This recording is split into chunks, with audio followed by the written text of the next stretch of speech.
안녕하세요. 담대한 혁신사의 플랜 마을공화국 지구연방의 저자 임진철입니다. 이번은 마지막 강의입니다. 제4강 마을공화국 지구연방을 위하여입니다. 100여 년 전에 마을이 세계를 구한다라는 이야기를 한 사람이 있습니다. 그분은 인도의 독립운동가 마하트마 간디였습니다. 이분이 마을이 세계를 구한다 했을 때 사람들은 그 가당키나 한 얘기냐 그런 반응을 대부분 보였죠. 하지만 정말 더불어 사는 사회, 공동체 사회를 지향했던 사람들은 그 마하트마 간디의 마을이 세계를 구한다라는 말에서 끊임없는 영감과 상상력을 공급받았죠. 그래서 근데 지금은 저는 이제 마하트마 간디가 이야기했던 마을이 세계를 구한다는 것이 이제는 가당키나 한 이야기냐 그게 아니라 이제 가당키나 한 이야기가 도래할 거다라고 생각을 합니다. 그것은 마을공화국 지구연방의 시대가 도래한다는 겁니다. 그러면 이 4차 산업, 그렇게 되는 데는 4차 산업혁명 시대가 그걸 가능케 해준다고 보는 거죠. 그렇기 때문에 4차 산업혁명 시대의 마을과 지역에 대한 새로운 이해가 필요하다. 인류의 역사가 시작된 이래 인류는 시족끼리 모여서 마을을 이루며 살아왔습니다. 마을이 점점 커지면서 부족국가, 부족연맹국가가 되었고 왕권이 강화되면서 중앙집중체제의 중대형 국가로 성장하고 제국으로까지 나아갔습니다. 근데 4차 산업혁명과 코로나119 팬데믹은 사람들로 하여금 다시 마을공화국, 15분 거리 생활권 단위로 모여 살게 하는 시대를 열어가고 있습니다. 보통 마을은 불악과 리로 불리우는 기초마을과 읍면동 단위의 광역마을로 구분됩니다. 근데 여기서 마을공화국이라 하면은 읍면동 단위 마을 자치정부를 중심으로 구성되는 모둠살이 정치공동체라고 볼 수 있습니다. 스위스나 독일, 프랑스는 이 마을공화국을 개마인대 또는 꼬뮌이라고 부르고 있죠. 그 다음에 미국에서는 타운 리퍼블릭, 베이직 리퍼블릭이라고 부르고 있습니다. 산업혁명 시대에는 공장과 사무실 중심의 일터 중심 사회였습니다. 근데 이제는 프리랜서 중심의 기익경제, 기익 이코노미와 모두가 생산자이자 모두가 소비자인 이 인지자본주의 시대는 재택근무를 보편화시키고 있습니다. 그래서 프리랜서와 이 재택근무하는 그 노동자들이 보편화되면서 마을과 지역사회 중심의 3토 중심 사회를 만들어내고 있습니다. 이런 상황에서 지역은 중앙의 하부 단위가 아니라 일을 생성시키는 창발 단위다. 그리고 그 중앙의 하부 단위가 아니라 일을 생성시키면서 창발시키는 전략 단위 역할을 한다. 이렇게 생각을 하고 그런 방향으로 이동하고 있습니다. 앞으로 기후위기 대응을 떠맡을 녹색 계급의 투쟁의 현장은 공장이 아니라 지역일 것입니다. 이 인지자본주의 시대의 노동계급은 공장으로만 담아지지 않을 것입니다. 담아지지 않습니다. 지역이 노동계급과 녹색계급과 지구를 담는 시대가 도래하고 있고 지역이 노동계급과 녹색계급의 집이 되고 있는 시대가 되고 있습니다. 지구가 지역을 담는 것뿐만 아니라 이제 지역이 지구를 담는 상황으로 전개되고 있다는 것이죠. 지역에서 이러한 역할로서 지역사회를 일으켜 세우면서 혁신해 나갈 정치공동체가 바로 마을공화국입니다. 그리고 요즘에 이와 더불어서 함께하는 떠오르는 정치결사체가 지역정당이죠. 마을과 지역은 중앙의 하부 단위가 아니라 우리가 사는 지구와 세계의 전략 단위라고 생각하는 이 마을공화국 운동과 지역당 운동은 이 마을공화국, 마을연방민주공화국, 마을공화국 지구연방의 이 삼중적 체제로 지구 질서를 재편해서 인류 문명 자체를 재건축해야 한다라는 생각을 가지게 된 것입니다. 그러면 이 마을을 통한 인류의 유토피아 실현의 가능성이 도래하고 있는데 한번 이걸 생각해 보죠. 소국과민을 이야기했던 노자, 스와라지를 이야기했던 간디, 여점제 마을을 통해서 국가를 재구성하려고 했던 정다산, 만년의 마르크스는 마을을 통한 이상사회를 꿈꾸었습니다. 그 다음에 하나님 나라의 예수의 기독교, 불국정토를 추구했던 석가모니의 불교, 대동세상, 대동사회를 꿈꾸었던 공자의 유교는 이 하나같이 전쟁과 폭력이 없는 세계가 일가가 되는 세계평화정부를 꿈꾸었습니다. 그런데 그런 것이 지금까지는 꿈과 유토피아로 존재했습니다. 그러나 이제 블록체인 탈중앙 분산화 기술인 블록체인 기술의 발전과 이 네오 직접민주주의의 보편화, 그리고 인류의 주체적이고 집단적인 이 혁신적인 사고인 문샷 싱킹은 이를 현실화시킬 수 있는 가능성을 열리게 했습니다. 이걸 가능케 하는 유토피아 현실주의의 가장 기본적인 정치적 기초는 뿔뿌리 민주주의의 정치 공동체인 마을공화국일 것이라는 것입니다. 이러한 마을공화국을 이러한 마을공화국을 기반으로 한 세계 일가를 이루는 세계평화정부는 어떻게 이루어지냐? 그거는 하드웨어적 밑그림으로서 마을공화국, 마을연방민주공화국, 마을공화국, 지구연방이라는 이 삼중체제로 지구문명을 재건축하는 것으로부터 이 세계평화정부의 하드웨어적 밑그림이 그려질 것이다. 그러면 이 내용을 채우는 소프트웨어적 밑그림은 뭐냐? 승자독식의 야수적 자본주의를 넘어서 이 자유안정성 공평사회를 수립한 후에 탈성장, 이 초록문명 생명사회로 진화 발전시키게 하는 것으로 이 세계평화정부의 소프트웨어적 밑그림이 그려질 것이다 라고 보는 것입니다. 이걸 어떻게 이룰 것인가?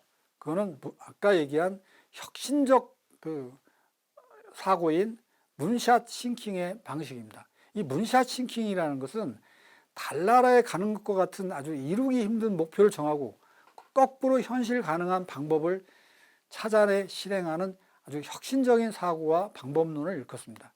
이는 실리콘밸리 벤처기업들의 혁신 전략인데 10%의 개선을 추구하는 것이 아니라 10배의 혁신을 추구하는 것입니다. 그래서 이 10배의 생산성을 낳게 하려면 기존의 방식으로서는 도저히 불가능하기 때문에 접근 방식을 완전히 달리해야 합니다.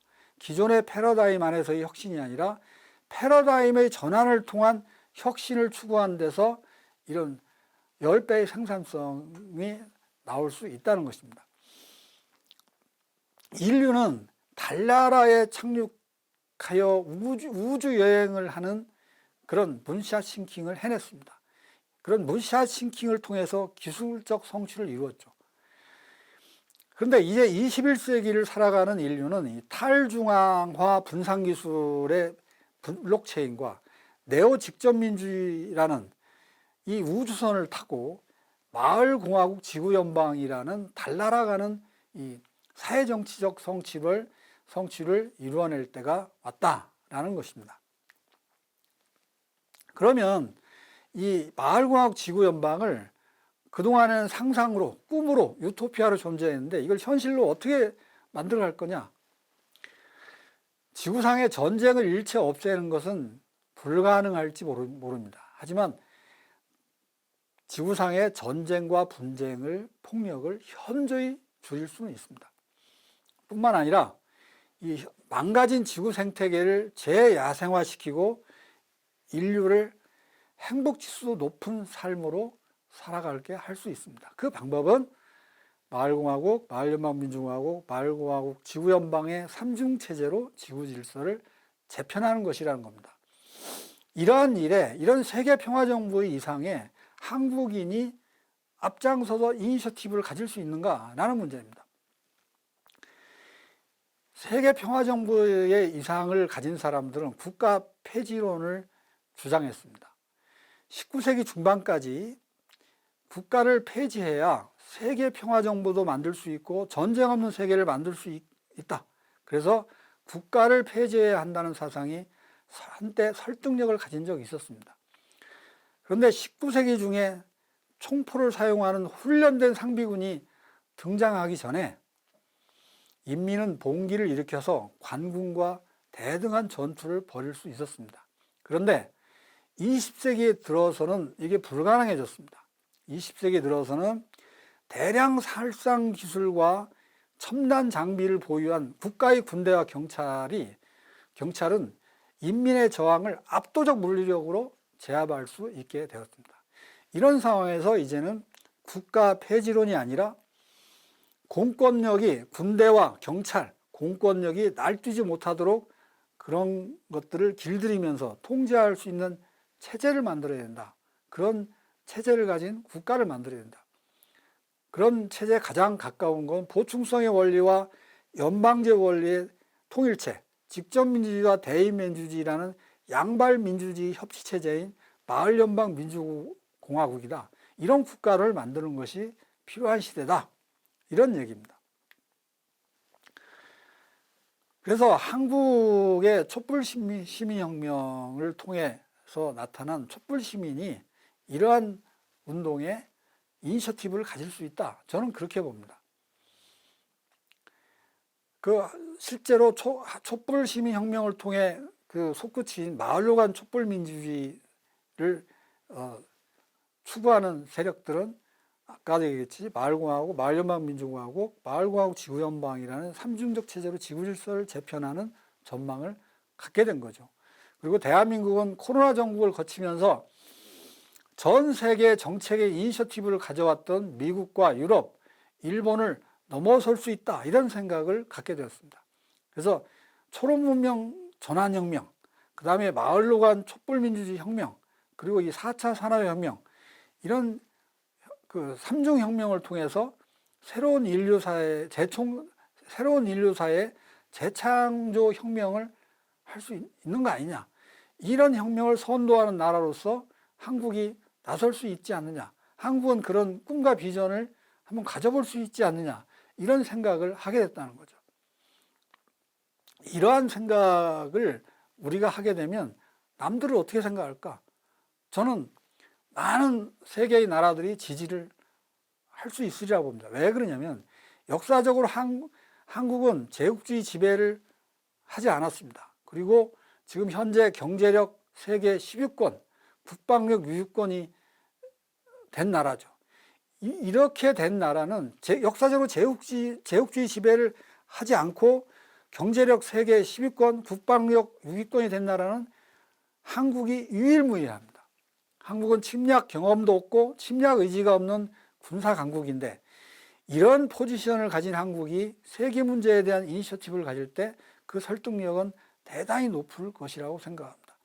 이미 문화적으로는 BTS가 세계적인 인민의 지지를 그런 환호와 지지를 받고 있고 이미 님을 위한 행진곡은 소위 시위 현장에서 나타나는 님을 위한 행진곡은 아시아 아프리카 각국에서 나타나는 이 혁명적 시위 현장에 꼭 나타날 정도로 아시아 인터내셔널가가 되어버린 지가 오래입니다. 그러면 이런 앞으로 마을공화국 지구연방이 가능하다면 우리 역사 속에 그런 흔적이 있었나? 흔적이 있습니다. 고대 동아시아에 2군 1민 세계체제와 소도문명이 있었습니다. 아까도 말씀드렸지만 전쟁과 분쟁 없는 세상 만들기는 현실적으로 굉장히 어렵겠죠. 그렇지만 전쟁과 분쟁이 현저히 줄어드는 세상은 가능합니다. 고대 동아시아에서 광범위하게 존재했던 2군 1민 세계체제와 소도문명에서 그 흔적을 찾아볼 수 있습니다. 2군 1민 체제라는 것은 하나의 민이 두 임금을 따른다라는 의미입니다. 당시의 2군 1민 체제에서 영토의 중앙집권적 관할자는 왕이었습니다. 그 반면에 소도의 분권적 네트워크의 관할자는 청군이었습니다. 이 전자가 국가의 영역이었다면 후자는 국가로부터 통제받지 않는 민의 자율자치 공간이었습니다. 모든 국가에는 제한 영역이 있었지만 소도에는 제한 영역이 없었습니다. 소도 문명은 인민이 제한 영역이 있는 국가 안에서 살다가 전쟁이나 부채 등으로 살기 힘들어지면 이 탈영역 해방구라 할 수 있는 소도에 들어와 살면서 정부를 재구성할 수 있는 그런 자유와 권리를 누렸던 문명이었습니다. 그러면 현대판 이군 일민 세계 체제는 무엇이냐? 저는 현대판 이군 일민 체제는 국제연합과 마을공화국 지구연방이 공존하는 형태를 상정해 볼 수가 있습니다. 현대판 소도 문명은 이미 존재하고 있습니다. 이미 스위스 등 유럽의 꼬뮌과 미국의 타운 미팅 등에서 부활했고 최근에는 세계 직전민주주의 운동의 발전과 궤를 같이 하면서 발전하고 있습니다. 예를 들면 스위스의 마을공화국을 예를 들어봅시다. 이 스위스의 마을공화국 사무는 중앙집권적 시스템과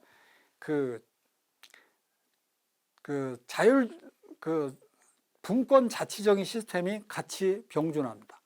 그래서 마을공화국은 작은 국가, 작은 국가로서의 역할과 민의 자율공간인 소도 시스템이 융합되어 있다고 볼 수 있죠. 그래서 이 마을공화국은 이군 일민 체제의 로컬 마이크로 시스템이라고 볼 수 있겠죠. 반면에 맹화적으로 생성 중인 마을공화국 지구연방과 국제연합, 유엔의 공조는 이군 일민 체제의 글로벌 매크로 시스템이라고 할 수 있을 것입니다. 그러면 현재의 국제연합의 문제점을 살펴볼 수가 있습니다. 국제연합이 세상의 모습을 드러낸 지 80년 가까이 되었지만 지구상의 전쟁과 학살은 결코 줄어들지 않았습니다.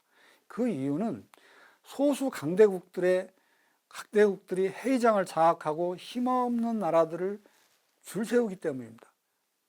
그럼 국제연합이 상황이 이렇다 해서 국가별로 나뉘어 있는 현실에서 국가연합을 없애자고 할 수는 없을 것입니다. 그거보다는 무언가 강대국과 초국적 대기업의 간섭과 조정을 벗어난 새로운 글로벌 연대체가 필요하지 않느냐. 그것이 저는 마을공화국 지구연방이라고 저는 보고 있습니다. 그러면 마을공화국 지구연방의 역할은 뭐냐? 첫 번째로는 국가연합이 유엔과 마을공화국 지구연방이 상호 공존하면서 상호 견제하는 역할입니다. 마을공화국 지구연방 운동은 국가주의 안에서 동시에 국가주의를 넘어라는 내재와 초월의 관점을 가지고 미래를 열어나갈 것입니다. 마을공화국 지구연방 운동은 국가주의를 넘어서고자 하지만 현재의 정치 현실을 고려해서 기존 국가와 일면 상호 협력하고 상호 견제하면서 공존하면서 다른 한편으로는 새로운 지구 질서를 만들어 나가야 할 것입니다.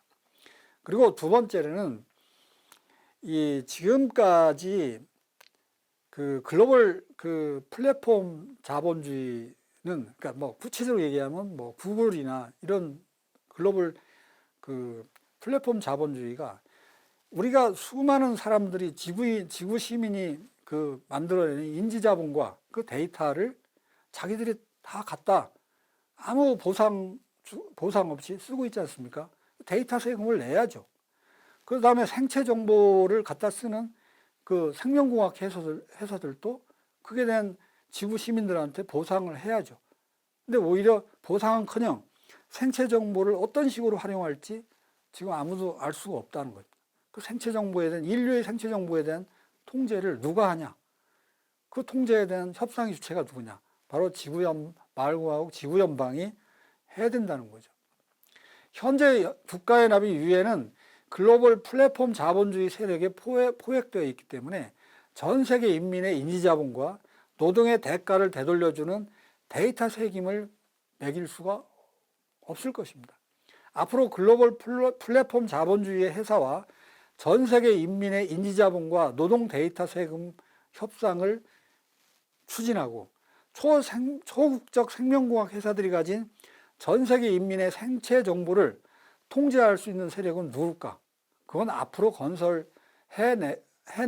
앞으로 건설되어갈 마을공학 지구연방밖에 없을 것이라고 저는 봅니다. 세 번째는 마을공학 지구연방의 역할은 대안적 세계화의 추동체 역할입니다. 지금 마을공학 지구연방은 그 지역 지구화, 로발리제이션이라고 하죠. 지구 지역화, 글로컬라이제이션이라고 하죠. 이 두 개의 지역화를 쌍방향적인 공진화 방식으로 대안적 세계화는 진행되고 있다고 생각합니다. 이런 대안적 세계화 전략을 추동하는 추동체가 마을공학 지구연방이 돼야 되지 않겠냐, 그런 생각을 하고 있습니다. 지금 마을공화국 지구연방 운동을 전개하는 그 인류사의 새로운 정치 인류가 아직 강력한 실체로 아직 등장하지는 않았습니다. 그렇지만 생성적 주체로 지금 탄생하고 있고, 이미 마을공학 지구연방 운동은 이미 우리 앞에 와 있고 아직 완전하게 오진 않은 그런 상태에서 지금 진행 중이라고 저는 보고 있습니다.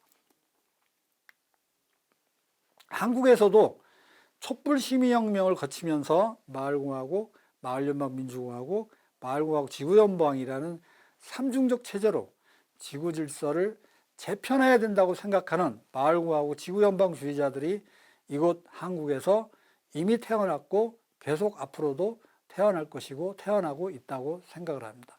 그런 의미에서 마을이 세계를 구한다라는 마하트마 간디의 예언이 가당키나 한 얘기냐가 아니라 이제 가능한 현실로 우리 앞에 다가오고 있다고 생각합니다. 마을이 세계를 구한다. 감사합니다.